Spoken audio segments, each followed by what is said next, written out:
우리가 지난주 말씀 보았던 것처럼 빌라도는 예수님에게 죄를 찾지 못했다라고 말을 합니다. 그리고 나서 하는 이야기가 너희는 누구를 풀어주면 좋겠냐라고 말합니다. 말 자체가 되지 않는 것이죠. 왜냐하면 죄가 없다고 그러면 풀어주면 될 것을 가지고 굳이 누구를 풀어줄지에 대하여 물을 필요가 없기 때문입니다.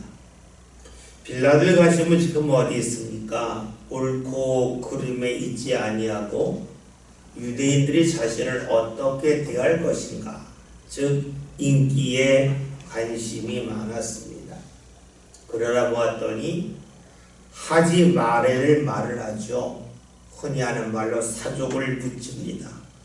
풀어주면 되는데 그렇게 하지 않고 예수님에게 오히려 채찍질을 가합니다. 이것이 오늘 1절에 있는 말씀이고 2절에 있는 말씀을 보면 군인들이 그 다음에 하는 행동이 나옵니다. 빌라도가 예수님에게 채찍질하니까 군인들은 빌라도가 하는 행동에 맞춰서 움직입니다. 그것이 무엇이었냐면 머리에 가시관을 씌우고 또 예수님에게 자색 옷을 입혔다 하는 겁니다. 그리고 3절에 있는 말씀을 보면 유대인의 왕이여 평안할지어다 하면서 예수님을 때립니다. 만약에 빌라도가 예수님에게 채찍질을 하지 않았다면 군인들은 그렇게까지 하지 않았겠죠. 빌라도가 하는 것을 보면서 따라합니다. 빌라도의 잘못된 판단과 행동이 군인들로 하여금 예수님을 때리도록 하는 그런 마음까지 갖게 했습니다. 그렇다면 군인들에게 죄가 없을까라고 물을 수도 있습니다. 그런데 그렇게 말하기 힘들죠. 왜냐하면 군인들이 자신들의 임무를 감당해야 될 것은 당연한 일이겠지만 오늘 말씀을 보면 유대인의 왕이요 평안할지어다 라고 말합니다. 이 말은 조롱하는 말이죠. 그러니까 지금 로마의 군인들은 자신들의 임무를 수행하는 데서 멈추지 아니하고 예수님을 조롱까지 합니다.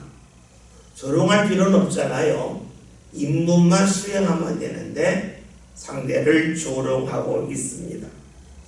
우리는 여기서 왜 사람들이 다른 사람을 조롱할까에 대하여 생각해 볼 필요가 있습니다. 여러분, 누군가를 조롱한다고 하는 것은 누군가 깎아내리는 거죠. 왜 깎아내릴까요? 그래야만 자신이 높다고 하는 것을 확인할 수 있기 때문입니다. 다시 말하면 자신의 자리와 자신의 위치를 다른 사람의 모습을 통해서 확인하려 할 때에 누군가를 조롱할 수가 있습니다. 내가 누군가보다 위에 있다는 것을 드러내기 위해서 누군가를 깎아내립니다. 다시 말하면 자신에 대하여 확신이 없기 때문에, 좀 더 정확하게 말한다면 무언가 열등감에 사로잡혀 있기 때문에 다른 사람을 깎아내립니다. 자신의 열등감, 자신의 부족함을 어떻게 해서든지 만회하려고, 이를 감추려고 누군가를 조롱합니다. 이것이 바로 신앙이 없는 사람들의 전형적인 모습입니다. 신앙이 없다고 하는 것은 하나님을 믿지 않는다는 것이고, 신앙이 없다고 하는 것은 하나님의 자신을 인정한다고 하는 확신이 없다는 겁니다. 하나님이 자신을 인정한다고 하는 절대적인 확신이 없다 보면 자꾸만 상대적으로 누군가를 통해서 자신의 모습을 평가하고 자신의 자리를 확인하려고 합니다. 우리가 하나님을 믿는다고 하는 것은 무엇을 말할까요? 그것은 다른 사람의 평가에 연연하지 아니할 수 있다는 겁니다. 왜냐? 절대적인 하나님이 자신을 인정한다고 하는 그 삶의 확신은 상대적인 사람들의 평가에 대하여서 연연하지 않을 수 있도록 만들어주기 때문입니다. 이것을 예수님께서는 약간 돌려서 말씀하셨지만 그 말씀 속에 분명히를 찾을 수 있어요. 한번 찾아볼게요. 우리가 예전에 보았던 말씀인데 요한복음 14장 27절입니다.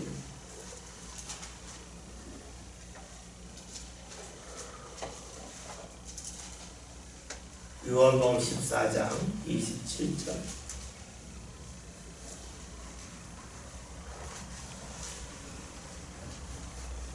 함께 했습니다. 평안을 너희에게 끼치노니 곧 나의 평안을 너희에게 주노라. 내가 너희에게 주는 것은 세상에 주는 것과 같지 아니하니라. 너희는 마음에 근심하지도 말고 두려워하지도 말라. 아멘. 예수님이 하신 말씀은 내가 너희에게 평안을 주는데 너희 삶 가운데 안정감을 주는데 이 평화와 안정감은 세상에서 주는 것과 같지 않다는 겁니다. 왜 그렇습니까? 세상에서는 자꾸만 다른 사람과 나를 비교하는 가운데 내가 위에 있으면 마음이 편하고 내가 아래에 있다고 생각하면 마음이 불편해요. 늘 상대적인 세계 속에 살죠. 그러니까 세상에서 평화는 다른 사람이 잘 되는 것을 원하기가 어려워요. 또 다른 사람을 깎아내리려고 합니다. 오늘 말씀에 나와 있는 로마 군인들처럼 누군가를 조롱하는 데 익숙합니다. 그런데 예수님이 주시는 평안은 다르다는 겁니다. 왜요? 하나님께서 주시는 절대적인 인정, 평안이 있기 때문이죠. 그러니까 다른 사람을 굳이 깎아내릴 필요도 없고 다른 사람과 비교할 필요도 없다는 겁니다. 그러니까 내가 너에게 주는 평안은 절대적이다. 세상에 주는 것과 같지 않다고 말씀하고 있습니다. 우리 신앙의 유익함이 바로 여기 있죠. 신앙의 유익함은 다른 사람을 조롱할 필요도 없고 다른 사람을 깎아내릴 필요도 없습니다. 그냥 그대로 인정하면 됩니다. 그리고 다른 사람이 잘 되는 것에 대하여 분노할 필요도 없겠죠. 오늘 말씀 속에 나오는 로마 군인들이 있습니다. 군인은 명령대로 움직여야 합니다. 그러나 명령대로 움직인다고 해서 상대를 조롱할 만한 그런 이유는 전혀 없습니다. 그러나 지금 로마 군인들은 예수님을 조롱하고 있습니다.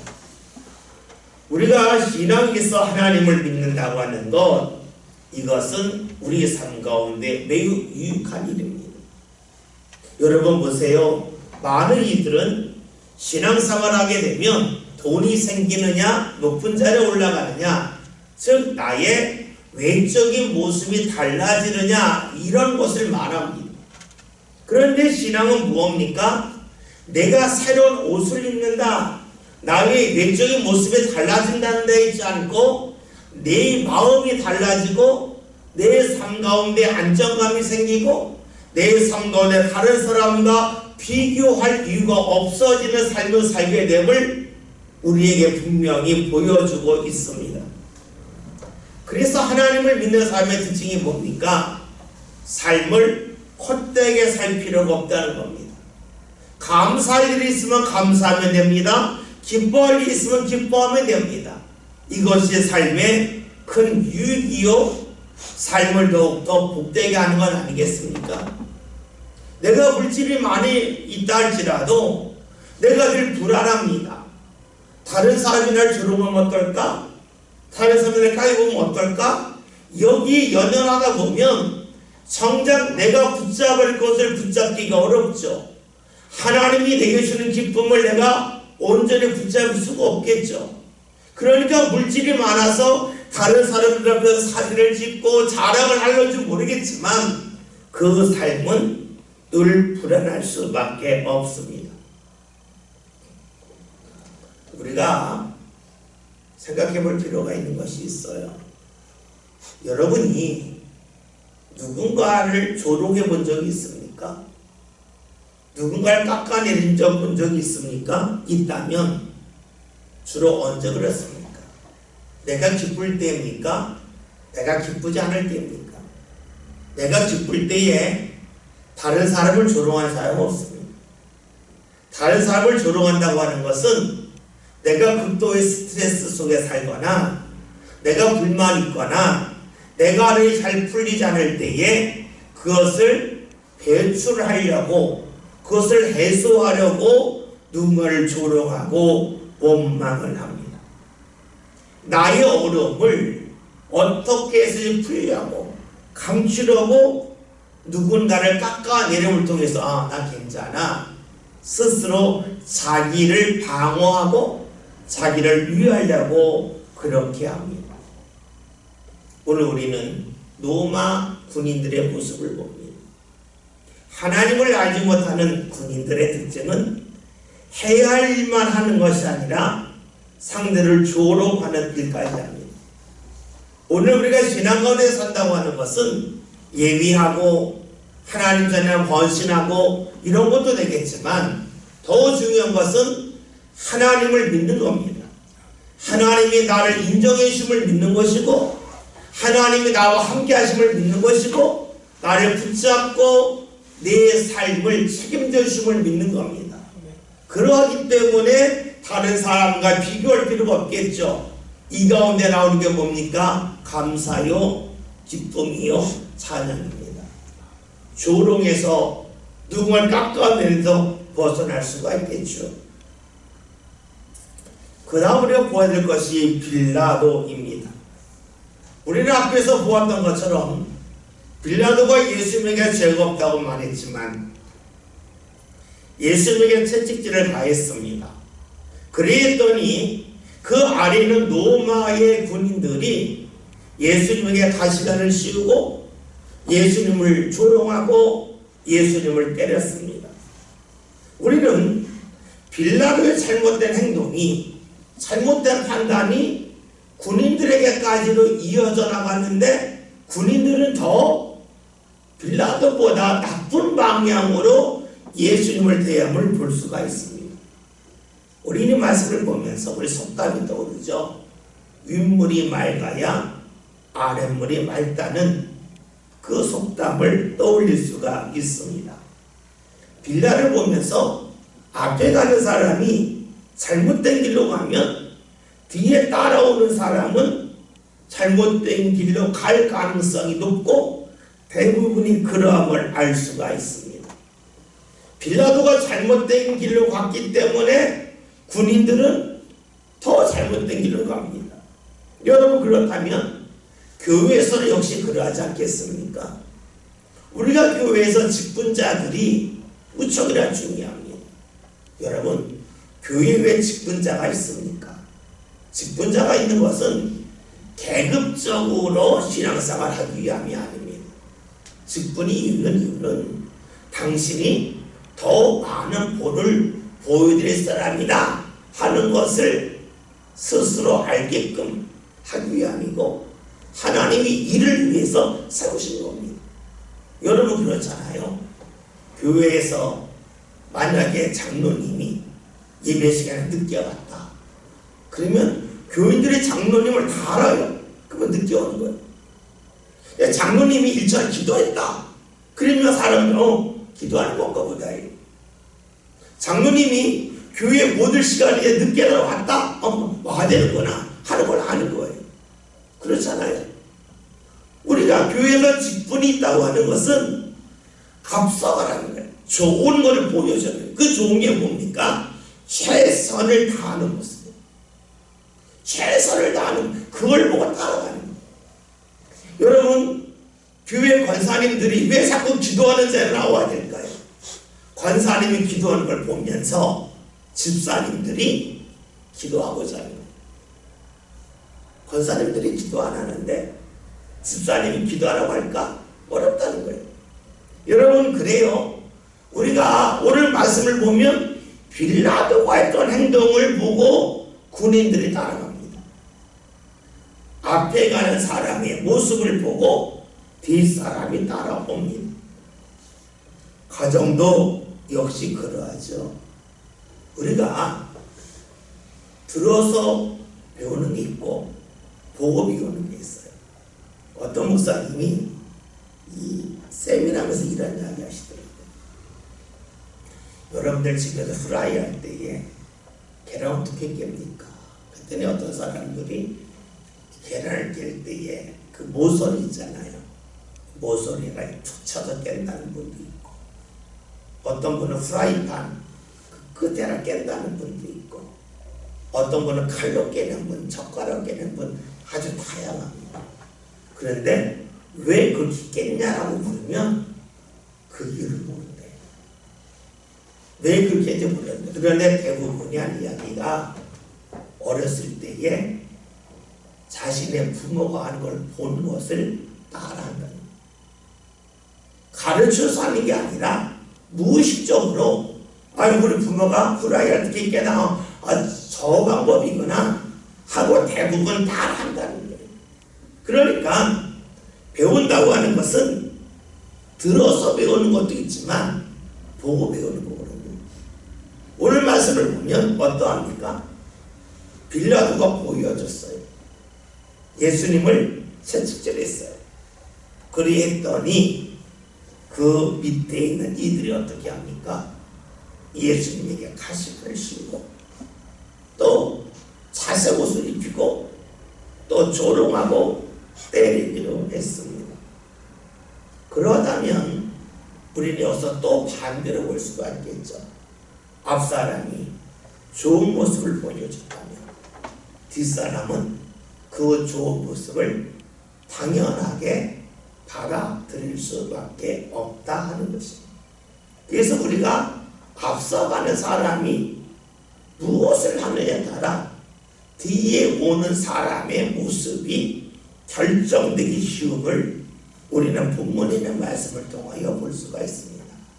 말씀을 보면서 단지 빌라도가 예수님을 채찍으로 때렸다, 군인들이 예수님을 조롱했다, 여기서 멈출 것이 아니라 앞에 가는 사람이 어떻게 할 것이냐, 이것이 뒤에 오는 사람의 모습을 결정한다는 것을 우리가 볼 필요가 있겠죠. 4절에 있는 말씀 함께 봅니다.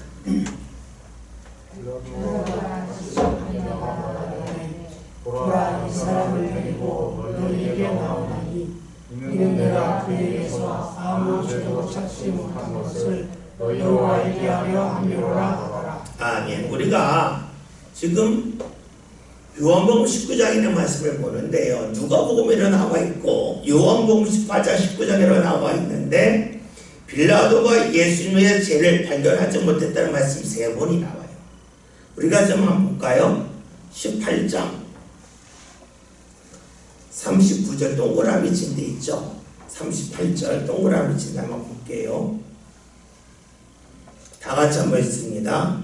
이 말을 하고 다시 유대인들에게 나가서 이르되 나는 그에게서 아무 죄도 찾지 못하였노라. 아멘. 지금 읽은 4절에 있는 말씀 다시 한번 읽습니다. 읽겠습니다. 빌라도가 다시 밖에 나가 말하되 보라, 이 사람을 데리고 너희에게 나오나니 이는 내가 그에게서 아무 죄도 찾지 못한 것을 너희로 알게 하려 함이로라. 아멘. 6절 읽습니다. 대제사장들과 바리 사람들이 예수를 보고 소리지어 이르되 십자가에 못 박으소서, 십자가에 못 박으소서 하는지라. 빌라도가 이르되 너희가 친히 데려다가 십자가에 못 박아라. 나는 그에게서 죄를 찾지 못하였노라. 아멘. 지금 빌라도가 3번이나 말한 게 나는 예수의 죄를 찾지 못했다. 이게 누가복음 23장에 나와 있고요. 또 다음에 우리가 뭐 사도행전을 볼 기회가 있겠지만 사도행전을 보면 바울이 재판을 받을 때에도 바울에게서 죄를 없다 이 3번이 나와요. 이 3번이라고 하는 것은 그냥 3번도 되겠지만 우리나라 말 3세판 뭐 이런 거 있잖아요. 3번이면 할 만큼 했다 뭐 이렇게 볼 수가 있어요. 그러면 지금 빌라도는 왔다 갔다 하고 있죠. 예수님에게 때리고 즐겁다 그러고 또 즐겁다 그러고 넘겨주고 이게 왔다 갔다 합니다. 여러분 무엇을 볼 수 있습니까? 빌라도는 지금 자기 양심으로 본다면 예수님에게 죄가 없다는 거예요. 그런데 자기 밖에 있는 사람들을 보면 예수님이 죄가 없다고 풀어주면 안 되는 거예요. 자기 밖에 있는 사람들은 즉 다른 사람들에게 인기를 얻기 위해서는 예수님에게 죄가 없음을 알지만 죄가 없다고 풀어주면 안 된다고 하는 것이 지금 빌라도의 모습입니다. 그럼 우리가 아주 단편적으로 본다면 밖에서 인정받아 출세하기 위한 것과 자기 안에서 올라오는 양심, 신앙인의 말로 하면 성령의 감동 사이에 갈등이 있음을 알 수가 있습니다. 사람은 하나님의 형상대로 지음받았기 때문에 아무리 나쁜 짓을 한다 할지라도 양심이 남아있어요.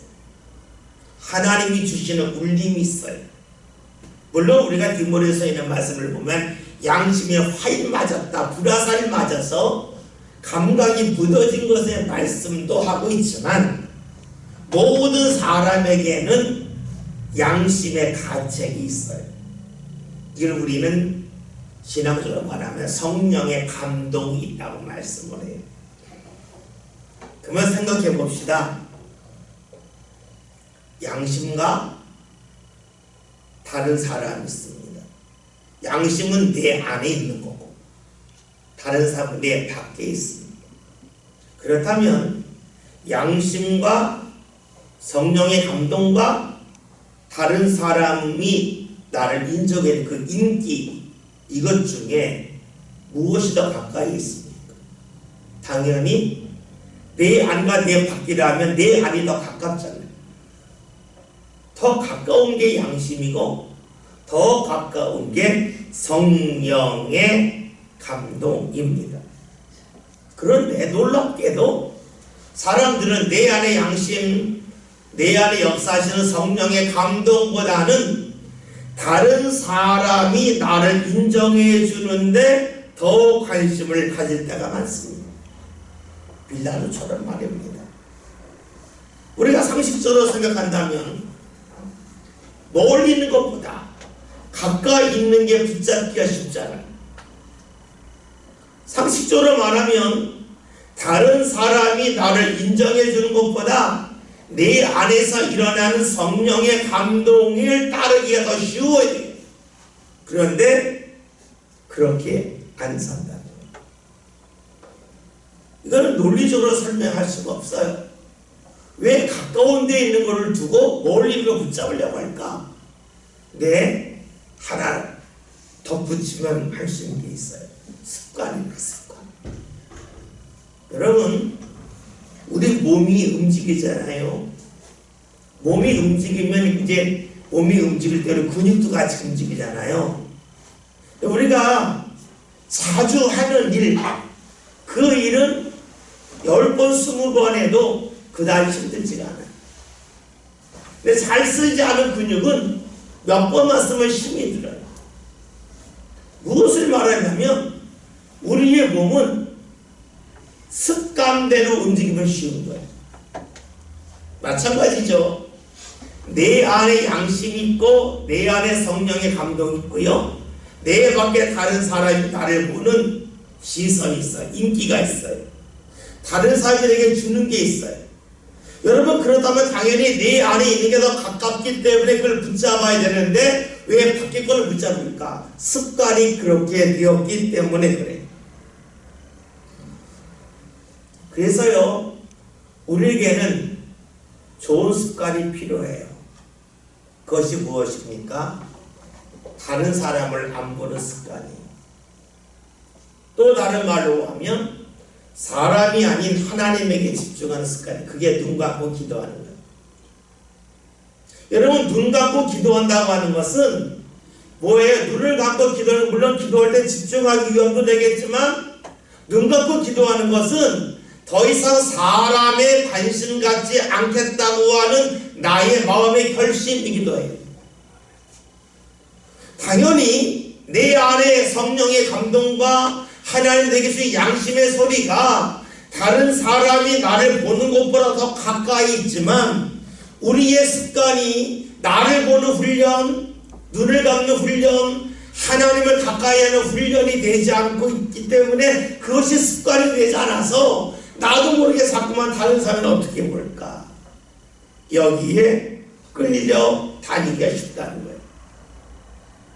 우리는 자꾸만 신앙생활을 하면서 가난했던 시절을 떠올려요. 가난했던 시절에 먹을 것이 있어서 사니까 하나님 앞에 먹을 걸 많이 구했다고요. 근데 그 습관이 상당히 무서워요. 그 습관이 지금도 이어져서 하나님이 내게 눈에 보이는 무언가 주셔야만 된다고 하는 거기에 파묻혀 살 때가 상당히 많아요. 사람의 습관이 너무 무섭잖아요. 우리는 아직도 음식점에 가서 음식을 먹을 때 맛있게 먹으는 소리보다 많이 먹으는 소리를 많이 해요. 많이 먹으라는 소리는 사실은 가난했던 시절에 지금 많이 먹어둬라, 다음에 먹기 힘드니까 실컷 먹어둬라, 이런 이야기죠. 근데 지금 우리가 먹을 것이 없는 시절은 아니잖아요. 그럼에도 불구하고 우리는 많이 먹으란 말이 입에 배 있어요. 왜요? 삶의 습관이 그토록 무섭다는 거예요. 마찬가지죠. 우리의 기도 습관 중에 무서운 것이 무엇이냐면, 자꾸만 하나님이 외적으로 내게 무언가 주시는 것에 관하여 습관들이 있단 말이에요. 지금 내게 주신 것이 풍성한데 그것을 내가 놓치고 내가 붙잡지 못하고 이거에 대한 안타까움이 별로 없이 자꾸만 무언가 많아야만 내 삶이 은혜로 채워졌고 내 삶이 기쁠 거라고 생각한단 말이죠. 제일 어리석은 사람이 그런 사람이잖아요. 좋은 곳에 가면 행복할 거라고, 큰 집에 살면 행복할 거라고, 큰 차 타고 다니면, 비싼 차 타고 다니면 웃을 거라고, 반대로 조그만 차 타면 슬플 거라고. 그렇지 않잖아요. 조그만 차를 타러 웃는 사람이 있고, 라면을 먹도록 기쁘게 먹는 사람이 있고, 성경인의 말씀처럼 고기를 차려놓고 먹는다 할지라도 다투는 사람이 있어요. 진정한 하나님의 은혜는 내 안에서 올라오는 거예요. 내게만 주시는 거예요. 다른 사람은 보지 못하지만 내게 주시는 거예요. 그런데 그것이 가까이 있음에도 불구하고 왜 우리가 자꾸만 외적인 것에 매달릴까? 그것은 눈 감는 훈련이 안 됐어요. 눈 감는 훈련이 안 됐기 때문에 자꾸만 다른 것을 보려고 해요. 하나님이 내 안에 주신 것, 나를 통하여 보게 하시는 것, 여기에 초점을 맞추면 우리 삶은 얼마든지 하나님의 은혜가 가득함을 알 수가 있는데 이것이 안 돼 있어요. 어떤 분들은 그래, 기도하는 거 시간 낭비 아니냐고, 뭐가 생기냐 그래요. 근데 뭐가 생기는 것보다 더 중요한 거 있잖아요. 어떻게 보냐, 무엇을 보냐, 이거 아니겠어요? 같은 것을 봐도 기쁘게 볼 수 있고 감사하며 볼 수가 있고, 같은 것을 봐도 원망하고 불평하며 볼 수가 있습니다. 다시금 빌라도를 봅시다. 빌라도는 예수님에게 죄가 없다는 말을 3번이나 해요. 그러면서 때렸다가 또 예수를 넘겨줬다가 왔다 갔다 해요. 우왕좌왕하고 있어요. 왜 그럴까요? 양심의 가책은 있지만 이 양심의 가책보다는 눈에 보이는 것에 매달려 살기 때문에 그렇습니다. 옳지 않은 거 알지만 무언가 눈에 보이는 순간적인 이익, 충동에 이끌려 삽니다. 어쩌면 우리 시대에 왜 이토록 많은 범죄가 일어날까에 대하여서도 이를 통하여 찾을 수 있을지 모르겠어요. 오늘날 일어나는 범죄는 대부분이 충동적입니다. 누군가 나를 모욕했다 해서 그것 때문에 하지 말할 일을 합니다. 상대는 평범하게 말했는데 내가 기분 나쁘다고 해서 하지 말할 일을 했죠. 예전에 그런 일이 있었죠.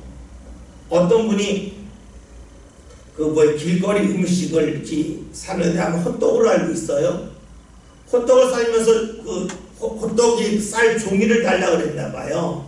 그러니까 그 없다고 그랬더니 받은 헛떡을 확 집어던졌죠. 그래서 헛떡의 기름이 탁 튀겨가지고 그 사람이 헛떡을 파시는 분이 아주 심한 화상을 입은 적이 있어요.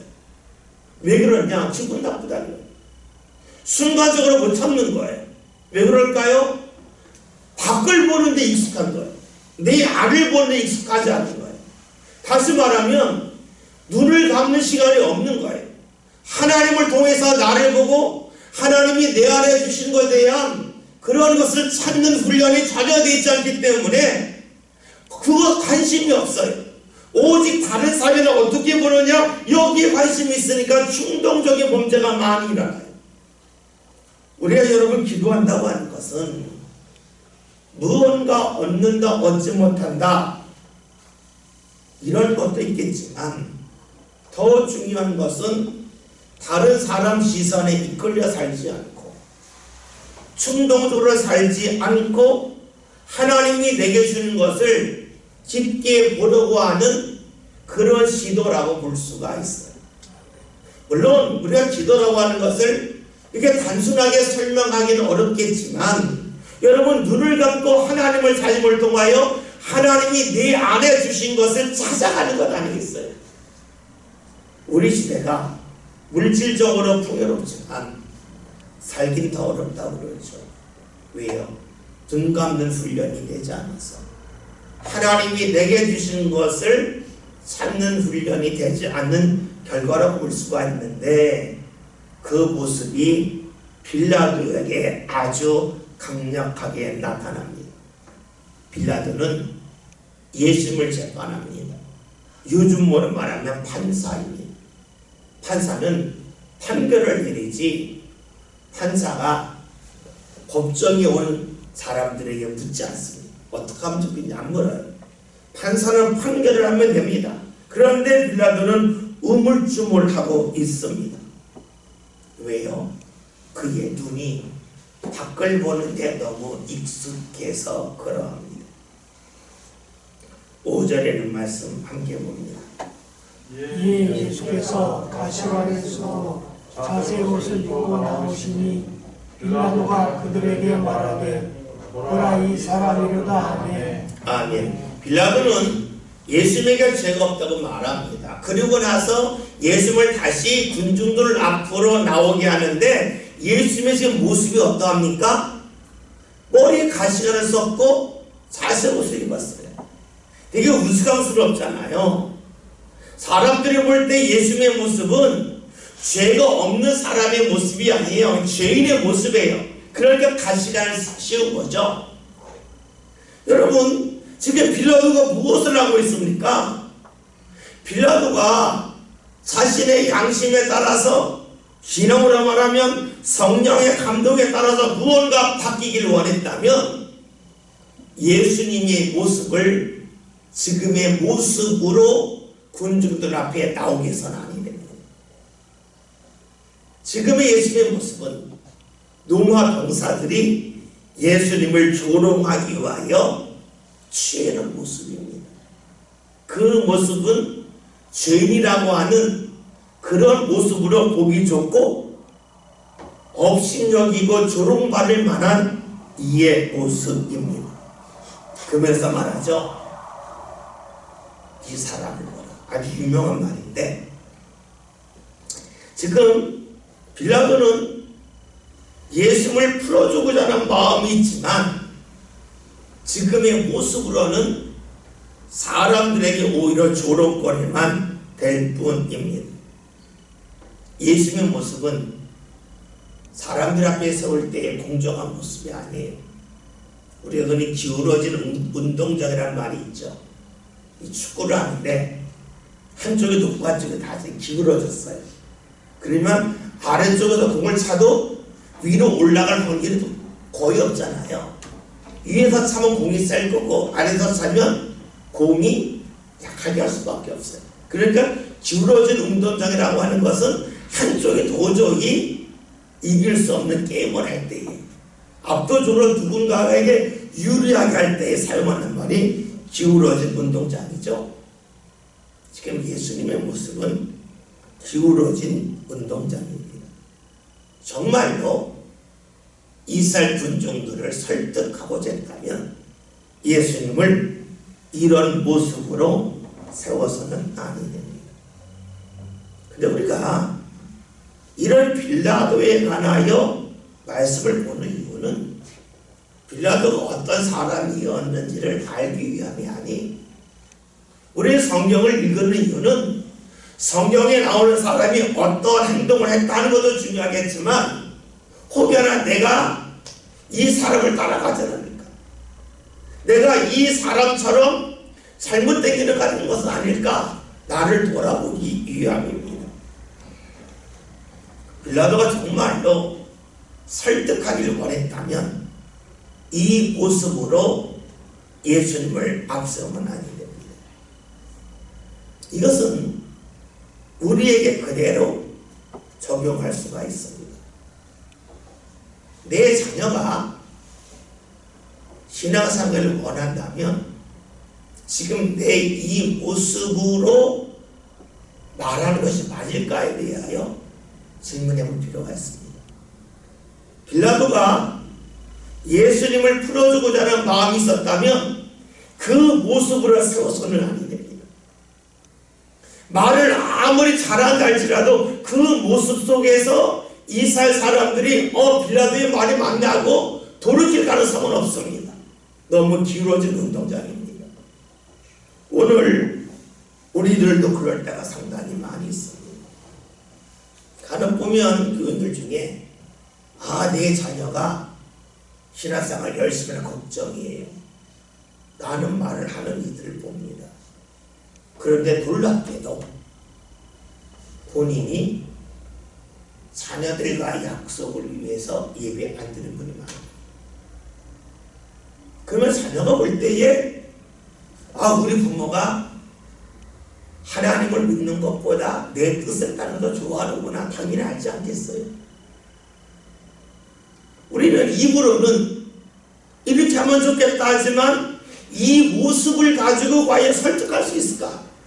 하나님이 강권적으로 강력하게 돕는 것을 생각하지 않고 사람의 논리대로만 보자고 한다 한들 가능하겠다는 거예요. 내가 중요하게 여기지 않는 것을 다른 사람이 중요하게 여길 원할 수 있겠습니까? 여러분이 가지고 있는 물건이 있는데 이 물건을 내가 소중히 다루지 않으면서 다른 사람은 소중히 다루면 좋겠다, 말이 안 되는 거예요. 내가 소중히 여겨도 다른 사람 별로 소중히 여기지 않아요. 내가 엄청나게 소중히 여기는 것이 반복적으로 다른 사람에게 보여질 때 그 사람도 그걸 소중히 여기지, 내가 소중히 여긴다고 해서 한 번에 다른 사람이 그걸 소중히 여기지 않아. 왜냐? 나는 이미 소중하다고 하는 것이 삼각에 쌓여 있는 거고 다른 사람을 한번 보는 거잖아요. 나이가 쌓여있기 때문에 내가 소중함에 대한 것이 이만큼 올라와 있다면 다른 사람은 한 번 봤기 때문에 그 소중함이 올라가려면 여러 번 반복되어야만 소중하다고 여기겠죠. 그러니까 내가 소중히 여기는 것은 다른 소중히 여기지 않습니다. 그러나 내가 반복적으로 소중하다고 보여주면 그 사람도 그것을 소중하다고 여겨요. 그렇죠. 여러분이 가지고 있는 물건을 내가 소중하다 반복적으로 말하고 보여줘야 그 사람, 다른 사람들 소중한지 알지. 내가 하면 소중하다는 것을 다른 사람이 기억하겠어요? 여러분, 사람은요 다른 사람의 말을 잘 기억하지 못해요. 반복적으로 들어야 기억을 해요. 반복적으로 들어야 기억하듯이 반복적으로 보아야 기억을 해요. 우리가 오늘 말씀을 보면서요, 빌라도가 예수를 풀어주고자 하는 마음이 양심의 가책이 있습니까? 신앙으로 말하면 성령의 감동이 있기 때문에 무언가 신앙의 행위를 하고자 해요. 그러나 아무리 마음이 있다 할지라도 그것이 눈으로 보여주는 준비가 되어 있지 않다면 다른 사람이 따르기 어려워요. 오늘 우리도 마찬가지죠. 신앙으로 무언가 보여주고자 하는 것이 있어요. 그렇지만 그것은 내가 인간적으로 준비될 모습도 있어요. 나는 준비하지 않고 성령께서 다 하시겠지, 성령께서 다 도우시겠지 라고 말한다면 물어봐야 돼요. 내 개인적인 삶 가운데 그런 일이 몇 번 있었나 하는 거예요. 그렇잖아요. 내가 다른 사람을 향하여 무언가 신앙적인 모습을 보여줄 때에 내가 준비하지 않아도 하나님이 원하신 그 일을 하실 거야 라고 말한다면 물어야 되잖아요. 내 삶 가운데도 나는 아무것도 하지 않고 성령의 도우심만 구했는데 정말로 나에게 그런 것이 나타났냐? 거의 없잖아요. 그리고 우리 오늘 말씀을 보면서요, 꼭 보아야 될 것이 있어요. 그것은 빌라도가 원했지만 준비를 철저하게 하지 않았고 그냥 마음에 있는 것만 말하고 있다 하는 것입니다. 우리가 이 부부 사이에도 사실 이 상당히 어려워요. 신앙생활 할 때에 부부가 같이 믿지 않으면 신앙의 걸음을 함께 내딛기가 어려워요. 대부분은 결혼해서 배우자를 끌고 올라가겠다 그래요. 근데 사실 그런 경우는 별로 없어요. 1970대, 80대 그런 일이 좀 간혹 있었어요. 오히려 좀 많았어요. 그때는 부흥회 때 그 강사면서 했던 설교가 남편이 안 믿으니까 아내가 매일 신발 들고 새벽기도 왔다고, 하나님 내 남편 안 왔지만 신발을 왔는데 이 신고 다음에 남편 와서 새벽기도 하게 해달라고 그렇게 기도했다고 그러죠. 요즘은 사실 새벽기도 하는 분들 별로 없어서 그렇게 기도하는 분들도 거의 없습니다. 그러면 우리가 물어야 될 것이 있어요. 사람과 사람 사이는요, 다 이기는 것도 없고 다 지는 것도 없어요. 100% 이기는 사람이 없어요. 비율이 5대5냐 6대4냐 7대3이냐 차이는 있을지언정 사람 사이에는 다 이기고 지고가 있어요. 약간 기울음이 있어요. 그러면 내가 붙잡을 수 있는 게 있다는 거예요. 붙잡을 수 있는 거. 이 붙잡을 수 있는 것이 신앙이라고 그러면 다른 부분에서 지고 신앙에서 이기라는 그 이야기예요. 진다고 하는 것은 포기하는 것이 되죠. 우리가 이렇게 말씀을 보면요, 예수님의 감추인 보화에 관한 말씀이 쉽게 들어와요. 그 말씀은 어떤 말씀이에요? 밭에 감추인 보화를 발견했다. 이 보화를 얻기 위하여 다른 것을 다 팔았다. 팔았다는 다 포기했다는 거예요. 그거 하나 얻기 위해서 다른 거 포기했다는 거예요. 성경에서는요, 보화를 얻기 위해서 몇 개는 남겨두고 몇 개만 팔았다고 말씀하지 않고 그 보화를 얻기 위해서 나머지 다 팔았다는 거예요. 부부관계를 말한다면 하나를 얻기 위해서 나머지 다 포기했다는 거예요. 다 졌다는 거예요. 그것이 우리가 정말로 신앙이 가장 중요하다고 여긴다면 그 하나를 붙잡기 위해서 다른 것을 포기해야만 그 밭을, 그 보화를 얻을 수 있음을 말씀해 주고 있죠. 상당히 쉽지 않습니다. 근데 우리가 지는 데 익숙하지 않고 지는 것 싫어하고 지는 것을 자존심 상한다고 여길 때가 많아요. 그러하기 때문에 가장 중요한 것을 놓칠 수도 있습니다. 우리가 지금 본 말씀은 빌라도가 예수님에게 죄가 없다고 말했지만 예수님이 이스라엘 사람들 앞에 나올 때에 가시관을 쓰고 자색 옷을 입고 로마 군인들에 의하여 조롱받는 모습으로 나왔어요. 그 모습을 보고서 아무리 말을 잘한다 한들 이스라엘 사람들의 마음이 바뀔 리가 없어요. 자신이 해야 할 일을 하지 않고 말을 잘해도 되지 않아요. 우리가 거기서 확대시킨 것이 바로 뭡니까? 우리가 신앙적으로 하나님 앞에 무언가 구할 때에 구하는 것도 필요하지만 개인적으로 내가 사람으로서 해야 될 일을 충분히 할 수 있는가? 그리고 한다고 하는 것은 마치 밭에 감춘 보화를 얻기 위해서 모든 것을 팔았듯이 우리가 다른 부분에 질 수 있을까 하는 그런 부분에 관한 말씀으로 보았습니다. 6절에 있는 말씀 함께 봅니다. 대제사장들과 아랫사람들이 예수를 보고 소리질러 이르되 십자가에 못 박으소서 십자가에 못 박으소서 하는지라. 빌라도가 이르되 너희가 친히 데려다가 십자가에 못 박으라. 나는 그에게서 죄를 찾지 못하였노라. 아멘. 앞에서 보았던 것처럼 빌라도가 예수님에게 죄가 없다며 3번이나 하죠. 그런데 보세요. 빌라도가 지금 우물쭈물 하잖아요. 양심의 가책과 눈에 보이는 사람들이 왔다 갔다 하니까 어떻게 됩니까? 이사야가 강력하게 요구합니다. 십자가에 못 박으란 말을 처음으로 합니다. 근데 한 번 하지 않고 2번 반복해서 말합니다. 2번 반복한다는 것은 강조했다. 더 강력하게 말했음을 알 수가 있습니다. 우물쭈물하면 상대가 더 강하게 합니다.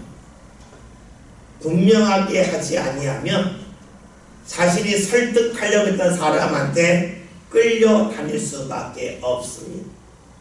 우리가 신앙생활할 때 우물쭈물하면 내가 누군가를 주님 앞으로 이끌어야지 했지만 오히려 상대가 강하게 나와서 내가 끌려가게 되고 맙니다. 오늘 말씀에서 빌라도가 우물쭈물했더니 이스라엘 사람들은 강력한 말하죠. 처음으로 십자가에 못 박으라 말하는데 한 번도 아니고 2번 말을 합니다. 그러니까 빌라도가 내주고 말죠. 지금합니다. 오늘 우리가 신앙생활하면서 우물쭈물하지 않고 분명하게 신앙을 걸어갔으면 좋겠습니다. 아멘. 다른 사람의 눈이 아닌 내 안에서 역사하시는 성령의 감동에 내가 이끌림을 받아야 되겠죠. 이를 위해서 우리에게 필요한 것은 눈 감는 일이에요.